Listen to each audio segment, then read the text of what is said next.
Hello students, welcome back to our YouTube channel J study math and science. इस वीडियो में हम class 9th का जो चैप्टर 7th है ट्रायंगल्स, कॉन्ग्रुएंट्स ऑफ ट्रायंगल्स, उसका कुछ इंपॉर्टेंट क्वेश्चन है, कुछ जो कि एग्जामिनेशन पॉइंट ऑफ व्यू से इंपॉर्टेंट क्वेश्चन होते हैं हमेशा, तो उनकी वीडियो लेकर आए हैं। और मुझे पता है कि आप लोग भी बहुत ही लंबे टाइम से वीडियो का वेट कर रहे थे, मगर आपको वीडियोज़ नहीं आ रही थी, तो हम अब ट्राई करेंगे कि रेगुलर इंटरवल पे आपको वीडियोज़ मिलती रहें। और क्योंकि आपके एग्ज़ाम भी अब नज़दीक आ गए हैं, तो उस पॉइंट ऑफ व्यू से भी आपको अब स्टडी वर्क की तरफ कंसंट्रेट करना होगा। तो इस पर्पज़ के से हम आपको वीडियो प्रोवाइड अब करते रहेंगे। तो जो हमारा पहला क्वेश्चन है इस वीडियो का, वो है, देखिए 7 चैप्टर है कॉन्ग्रुएंट्स ऑफ ट्रायंगल्स। तो इन चैप्टर में हम क्या करते हैं बेसिकली कि ट्रायंगल्स को कॉन्ग्रुएंट करते हैं, और ट्रायंगल को कॉन्ग्रुएंट करने के बाद उसको उसके जो कॉरस्पॉन्डिंग पार्ट्स होते हैं, एंगल या साइड, उनको बाई CP/CT इक्वल कर देते हैं। तो जस्ट इसमें इतना ही काम होता है और इसी को हमने करना है। तो देखिए जो क्वेश्चन है, इसमें क्या दिया हुआ है कि AB is a line segments and P is its mid point, D and E are points on the same sides of AB such that angle BAD is equal to angle ABE। तो इसमें हमने क्या करना है, देखो कि पहले given लिखते हैं। तो गिवन क्या लिखना है कि जो हमें स्टेटमेंट से इंफॉर्मेशन जो भी मिल रही है हमें, उसको हमने क्या करना है कि गिवन में लिखना है कि जो जो हमें पता चल रहा है। तो देखो AB is a line segment and P is its mid point है। तो ये इंपॉर्टेंट लाइन है कि P इसका मिड पॉइंट है AB का। तो आपको पता है, तो अगर P इसका मिड पॉइंट है तो इसका मतलब क्या होगा, जो AB होगा ये जो AB होगा यहाँ पे, ये इक्वल हो जाएगा PB के। ठीक है, तो एक तो चीज़ आपको ये पता लगेगी इसमें। और दूसरी देखो, इसमें दिया हुआ है कि जो एंगल BAD है वो इक्वल है ABE एंगल के। तो angle BAD is equal to angle ABE। और थर्ड भी दिया हुआ है कि EPA angle is equal to DPB। तो हम सभी एंगल को देख लेते हैं। जो एंगल BAD है वो ये वाला एंगल है, कहाँ पर बन रहा है, देखो A पे बन रहा है ये वाला एंगल BAD। और जो ABE एंगल है वो ये वाला एंगल है ABE, ये वाला एंगल। और EPA एंगल आपको शो किया गया है, ये वाला एंगल है ये। और इधर से अगर देखोगे DPB तो ये वाला एंगल बनेगा। ठीक, तो इससे आपको क्लियर हो गया होगा। अब हमने प्रूव क्या करना है, हमने प्रूव करना है कि triangle DAP congruent to triangle EBP। और उसके बाद हम सेकंड पार्ट में करेंगे कि जो AD है वो BE के इक्वल है। तो जो इसमें AD ये वाली साइड और ये वाली साइड को हमने इक्वल प्रूव करना है। तो देखो इसको हम कैसे कर सकते हैं। तो क्वेश्चन में कुछ ज़्यादा नहीं है, अगर आप ध्यान से समझोगे तो आपको क्लियरली बहुत अच्छी तरह से समझ आएगा। जस्ट आपको कॉन्सेंट्रेट करना है यहाँ पे। तो देखो क्वेश्चन में पहले हम लिखेंगे गिवन। तो गिवन में हमने क्या लिखना है, देखो गिवन में, बिकॉज देखो यहाँ लिखा P इज मिड पॉइंट्स। अगर P मिड पॉइंट है तो इससे हमें क्या पता चला कि जो AP है वो किसके इक्वल है, वो है PB के इक्वल। और इसके बाद हमको एंगल दिए गए हैं इक्वल, वो भी लिख लेंगे। एंगल BAD जो है वो किसके इक्वल है, एंगल ABE के इक्वल है। और एंगल EPA ये किसके इक्वल है, ये है DPB के इक्वल है। ये हमारा गिवन हो गया। अब टू प्रूव लिखना देखो बिल्कुल ईजी है।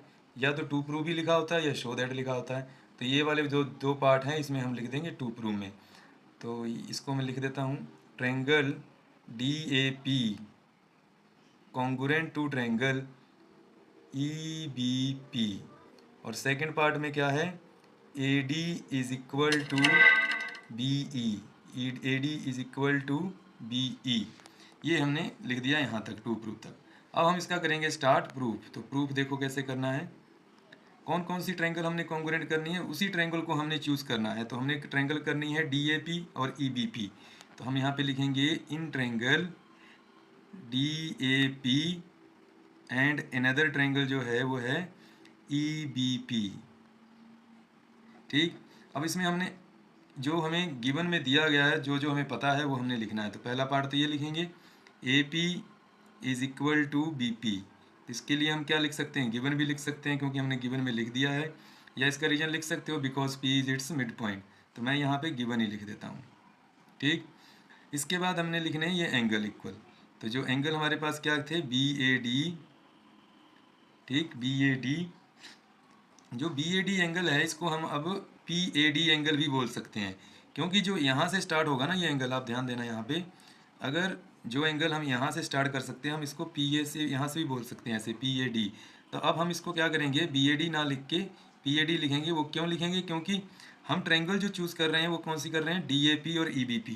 तो जो BA साइड है वो DAP ट्रायंगल की साइड नहीं बन सकती, तो इसलिए हम इसको रब करते हैं और इसको हम दोबारा से हम करेंगे अब इसको। तो देखो क्या करना है, हमने यहाँ पे लिखना है पी ए डी एंगल, ठीक है। क्या लिखेंगे, P A D angle is equal to angle P B E, P B E. इसका रीजन भी आपने क्या लिखना है, गिवन लिख देना है। क्या लिख देना है, गिवन। अब जो थर्ड है, थर्ड में क्या करना है, देखो थर्ड में हमें ये दिया गया है E P A angle, E P A angle is equal to, क्या दिया गया हमें यहाँ पे, E P A angle is equal to D P B, ये दिया गया है। पर ये जो एंगल है इन ट्रायंगल के एंगल्स नहीं बन रहे हैं। आप ध्यान से देखो, ई P A angle, E P A angle अगर आप देखोगे तो इस ट्रायंगल का एंगल नहीं बनेगा ये, क्योंकि ई पी ए एंगल सिर्फ इतना है, देखो ये वाला, ठीक है। तो इस ट्रायंगल का एंगल नहीं बन रहा, तो इसके लिए क्या करना पड़ेगा, जो यहाँ पर एंगल बन रहा है ना, इसको ऐड कर दो, इसको लिख दो एंगल 1, और दोनों साइड हमने क्या कर देना है, ऐड कर देना है। अब देखो कैसे करना है, तो एंगल ई पी ए में इसमें दोनों साइड हमने एंगल 1 ऐड कर देना है, इधर भी ऐड कर दिया और उस एंगल में भी ऐड कर देना है बी पी डी में, B P D plus angle 1। तो दोनों साइड एंगल 1 करने से क्या हो जाएगा कि ये एंगल जो है एक्सटेंड हो जाएगा, ये एंगल चला जाएगा यहाँ तक, ये बन जाएगा ए पी डी एंगल। क्या बन जाएगा, ए पी डी। और ये वाला एंगल आ जाएगा यहाँ तक और ये एंगल बन जाएगा बी पी ई, ठीक। तो इसको हमने ऐसे लिखना है, A P D angle is equal to B P E angle. देखो एंगल एक्सटेंड हो गया। अब जो एंगल एक्सटेंड हो गया तो इसमें हमने कौन सा रूल अप्लाई किया, देखो ये एंगल हमने ये चूज़ किया था। अब यहाँ पे बच्चे रूल गलत लिखते हैं, तो इसके लिए ध्यान रखना है।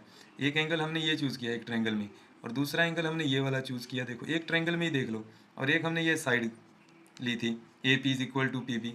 तो क्या रूल बनेगा, एंगल साइड एंगल। क्या रूल बना, angle side angle. So by angle side angle triangle A P D congruent to triangle B P E, ये ट्रायंगल होगी कॉन्ग्रुएंट।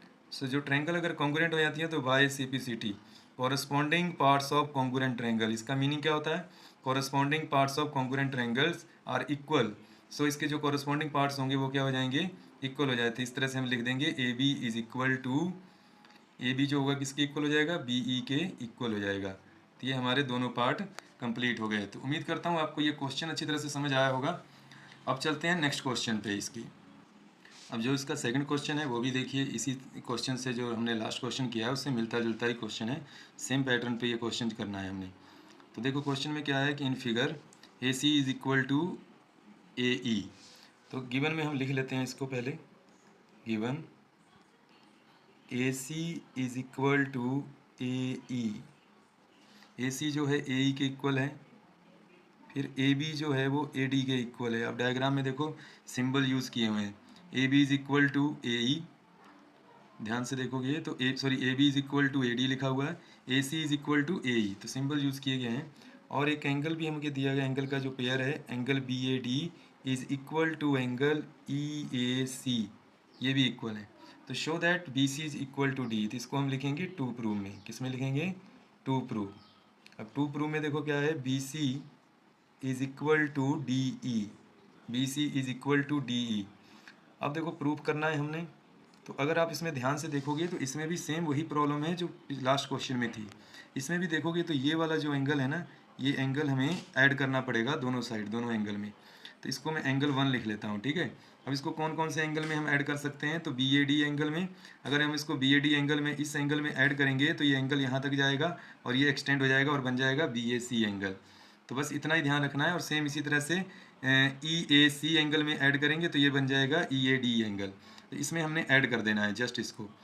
तो पहले हम इसको करते हैं कॉन्ग्रुएंट। देखो तो कौन कौन सी ट्रायंगल हमने कॉन्ग्रुएंट करनी है, तो आप यहाँ से आपको पता नहीं चलेगा, तो आपको क्या करना है, साइड देखनी है, कौन कौन सी साइड इक्वल करनी है। B C is equal to D करना है। तो B C is equal to अगर डी करना चाहते हैं तो हमें ये किस ट्रायंगल की साइड दिखाई दे रही है, ए बी सी ट्रायंगल की। तो एक ट्रायंगल हम करेंगे ए बी सी, किसके इक्वल करना है, डी ई ई के। तो डी ई कौन सी ट्रायंगल बन रही है, ए डी ई ट्रायंगल बन रही है। तो इन ट्रायंगल को हम चूज़ करेंगे और इन ट्रायंगल को कॉन्ग्रुएंट करेंगे। तो in triangle A B C and triangle A D E, इन दो ट्रायंगल को हमने कॉन्ग्रुएंट करना है। तो इसमें हमें क्या गिवन है, देखो ध्यान से देखोगे तो क्या क्या गिवन है, A C is equal to DAE, तो इसको हम लिख देंगे गिवन। फिर इसके बाद हमने लिखना है AB is equal to AD, ये भी गिवन है तो इसको हम गिवन लिख देंगे यहाँ पे। और जो थर्ड थिंग है वो है हमारे पास एंगल BAD, पर ये कंप्लीट एंगल नहीं है इस ट्रायंगल का, क्योंकि यहाँ तक ही है ये एंगल।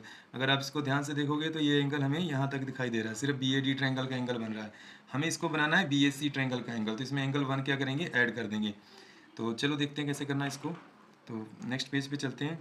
तो यहाँ पे हमने लिखना है angle BAD plus angle 1 is equal to angle EAC, और इसमें भी एंगल 1 लिख देना है। दोनों साइड हमने जब एंगल 1 ऐड कर दिया तो इससे ये क्या बन जाएगा, ये बन जाएगा angle BAC is equal to angle, ये बनेगा EAD। तो देखो दोनों साइड अगर देखोगे तो ये एंगल क्या हो गया, एक्सटेंड हो गया। ठीक, अब इसके बाद हमने क्या करना है कि रूल चेक करना है, कौन सा रूल लगेगा, क्योंकि 3 थिंग्स हमें पता चल गई हैं जो इक्वल हैं। तो 2 साइड थी और एक एंगल था, तो देखा इसमें हम ऐसे रूल अप्लाई करेंगे। देखो एक साइड हमने ये चूज़ की है, फिर इसके बाद हमने ये एंगल चूज़ किया है, उसके बाद हमने ये साइड लिया है। इसकी कौन सी साइड ली थी हमने, ये वाली साइड। ठीक है, तो इस तरह से S से S रूल अप्लाई होगा। इसमें कौन सा रूल अप्लाई हो जाएगा, S से S, side angle side. So side angle side से ट्रायंगल क्या हो जाएंगी, ABC congruent to triangle DAE, ये दोनों ट्रायंगल क्या हो गई, कॉन्ग्रुएंट हो गई। सो बाय CPCT क्या लिखेंगे, BC is equal to DE। इस तरह से ये क्वेश्चन भी कंप्लीट हुआ। उम्मीद करता हूँ आपको ये दोनों क्वेश्चन समझ आए होंगे अच्छी तरह से। अगर आपको समझ आता है तो इस वीडियो को आप ज़्यादा से ज़्यादा शेयर कर सकते हैं अपने दोस्तों को, और लाइक और सब्सक्राइब करना ना भूलिए अगर आप चैनल पे पहली बार हैं। Thanks for watching the video.